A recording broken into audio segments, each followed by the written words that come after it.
Yesterday, there were tons of NFL transactions, but the biggest news that he helped share was the biggest news on planet Earth yesterday. Of course, you're aware of this happening, Travis Kelce and Taylor Swift getting engaged. And a lot of the reactions by the Swifties on Reddit included, "I can't believe the Taylor Swift engagement news was broken to me by ESPN senior NFL insider Adam Schefter," which I think it's just funny that someone who describes him by the use of his entire title means that's a person who had no idea who Shefty was until this. Yep. Well, welcome to our world. Like all news is broken to us by senior NFL reporter Adam Schefter. That sort of is right. Didn't he have another one? What else? What was the other pop culture story that he broke, whatever it is? Shefty he's taken to doing that. He'll just post things anyway. Congratulations, Travis and Tay-Tay. They obviously broke well, it was a very big deal to a lot of people. Let us know when you get your invitation to the wedding. I would love to go. Listen, I never show up anywhere empty-handed, but that's a whole other story. But so now let's get to, we'll tie this to the football question. Lewis. Yes.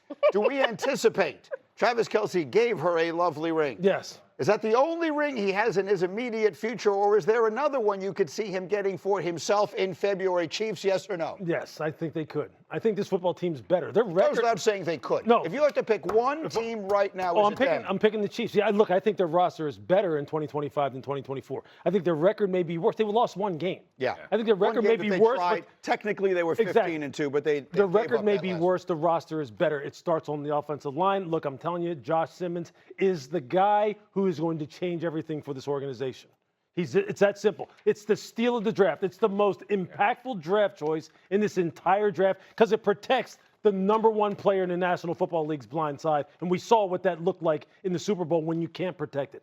Josh Simmons is the dude. Look, this is what Kansas City remembers. I mean, we all sat there and watched that game in amazement going, how are they getting wrecked like this? Joe Thuney is a potential Hall of Fame offensive guard. And he's out there trying to block guys that, quite honestly, physically are just overwhelming him with their length and their speed. That ain't happening with this new offensive tackle. I'm just telling you. The left side of the offensive line between him and Kingsley, and that is going to be one of the strengths of their football team this year. I'm fired up to see how this team looks. So I would say this. I think the explosive plays are going to be back for the Kansas City Chiefs. When I look at the wide receiver group and you look at Hollywood Brown, you look at Xavier Worthy, he's going into his second season. Rasheed Rice is going to be back from injury. Those guys just have to maintain and remain healthy, Greeny, in my opinion. That's something that didn't happen last year. Here are those speedy receivers with the plays they had the chance to make last year. And they added one more, Tyquan Thornton. We got to remember, that's a 4.28, 4.29 running on the outside, taking the top off the defense, opening everything up underneath for Travis Kelce and also Rasheed Rice. So I do believe they're going to be better in that department this season, which is going to make them more explosive. Yeah, and I mean, I think there's a different motivation, too. And I understand that it felt like, even though you're not there in the program, it felt like they were just holding on. Like last year just felt like we're holding on. It does feel like a bit of a revitalization, and we got something to prove. Their last outing was an embarrassing beatdown, and I expect that Patrick Mahomes and the rest of that team is going to come out looking, especially with the addition of a new tackle, looking to remind you of how potent this team can actually be. Having spent time in Kansas City just this past weekend, but also in June talking to them about that embarrassment, they understand. They took it on the chin, and they're excited to prove to not just themselves, but everybody else who revels in seeing them fail. Like, yeah, getting smacked around was actually good for us because Andy Reid challenged them, coaches, players alike, who is going to come back here, take accountability, and be better. I do think they lost they were 11-0 in one-score games. Yeah. So, I don't see that happening again, but I would bet this is a team that you could pencil in the Super Bowl. And look, and we're not even talking about really what is the real strength of this team, which is the defense and the youth they have on that side of the ball. They are stacked. They have been killing it in the draft on that side of the ball. All three coordinators come back, and they have a Hall of Fame head coach. I mean, how can you bet against them right now? Now, betting against them is one thing, but you made the point they were just sort of holding on. I kept bringing up all of last year, and a lot of the guys, particularly on Sunday Countdown, were yelling at me. The point differential, it was not the point differential of a dominant, great team, even though they were 15-1. Right. But all these games were so close and all that. So maybe they're markedly better. Maybe they're able to break what historically has been a devastating blow. Teams that lose the Super Bowl never win it the following year. It's happened 3 times in the entire history of the Super Bowl and only once since the early 70s. So we'll see if they're able to get past that. ESPN Bet has a Get Up ring special, which has been boosted to plus 1989. and the Swifties know why that is relevant. The boost is Travis Kelce to get 750 or more receiving yards in the regular season and the Chiefs to win the Super Bowl. Pretty nice number there, plus 1989 on that. Boost it, baby, right now on ESPN Bet Sportsbook. Speaking of which, it is Futures Week at ESPN Bet. So let's play a game of either or. You're able to bet on the following matchups. So let's begin with the quarterbacks. Lewis, which quarterback will have more passing touchdowns between Patrick Mahomes and Josh Allen? Like, I'm going to go Patrick because I think this wide receiver core, as Harry stated, if they stay healthy and they all stay together, they looked really good in the preseason. And on top of it, they added some more weaponry in the backfield. Remember the name Brashard Smith, the 7th rounder out of SMU? Andy Reid loves him. He's going to be a pass-catching phenom out of the backfield. He's a former wide receiver in college when he was at Miami before he transferred.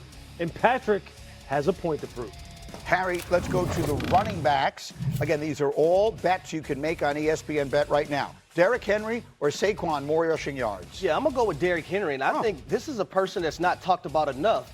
The simple fact that Saquon Barkley rushed for 2,000 yards last year, well, guess what, folks? Derrick Henry rushed for over 1,900 yards. And when you think about Lamar Jackson being in the backfield, why are you laughing? I think he's going to have more avenues and lanes to run through. And we all know what happens when it gets to the second level. DBs take those mysterious angles. What is going on over No, there? because yesterday I was doing some research for my show and I saw that he had 1,900 yards and I had just not realized it. Yeah. That man almost had 2,000 too. Saquon's season kind of overshadowed Yeah. all of it. Derrick Henry had an MVP caliber year. Kmart, let's do the receivers, the two great ones from LSU. Possible to believe these guys were college teammates. Which one will have more receiving touchdowns this year, Chase or Justin Jefferson? Greeny, I'm going to say Jamar Chase because I don't think Joe Burrow has a choice. Listen, their offense has to carry them this year. They got Trey Hendrickson back for this season, but everything, their success hinges on that offense. I think that connection between 9 and 1, we need to see that. Yeah, that's a good one there. That you figure they're going to be in high-scoring games. That certainly was the way. Hopefully they win. And we'll see.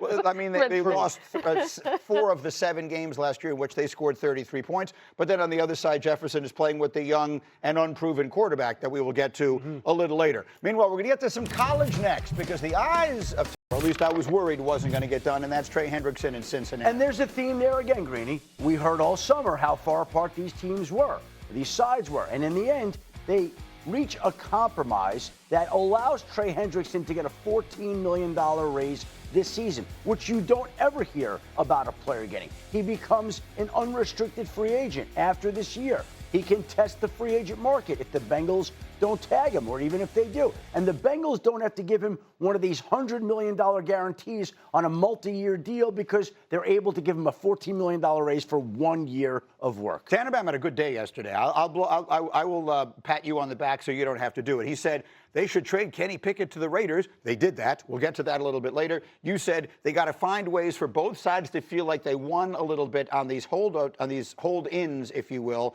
And they did that in the case of Washington, and they got it done in Cincinnati. That's right. So for Cincinnati, you have your key player back, you give him a raise, but you're basically $11.5 million below where TJ Watt is. So that's really good for Cincinnati.